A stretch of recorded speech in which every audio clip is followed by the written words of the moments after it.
Monsoon એક્ટિવિટીના કારણે હવામાન નિષ્ણાત પરેશ ગોસ્વામીએ એક મોટી આગાહી પણ કરી છે। આગામી 3 દિવસ રાજ્યના અનેક વિસ્તારોમાં ભારે વરસાદ પડી શકે તેમ છે। આવતીકાલથી 16મી મે સુધી કડાકા ભડાકા સાથે વરસાદની આગાહી તેમણે કરી છે। અનેક વિસ્તારોમાં તેજ પવન ફૂંકાઈ શકે તેમ છે। તોફાની વરસાદથી નાગરિકોને સાવધ રહેવાની ખાસ સલાહ છે। સૌરાષ્ટ્ર, કચ્છ, ઉત્તર ગુજરાત અને મધ્ય ગુજરાતમાં 2 દિવસ ભારે વરસાદની આગાહી તેમણે વ્યક્ત કરી છે।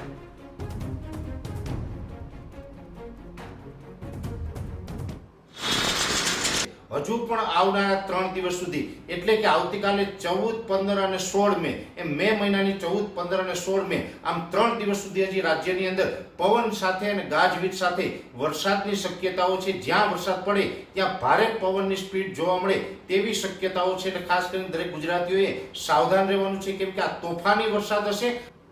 તો વરસાદ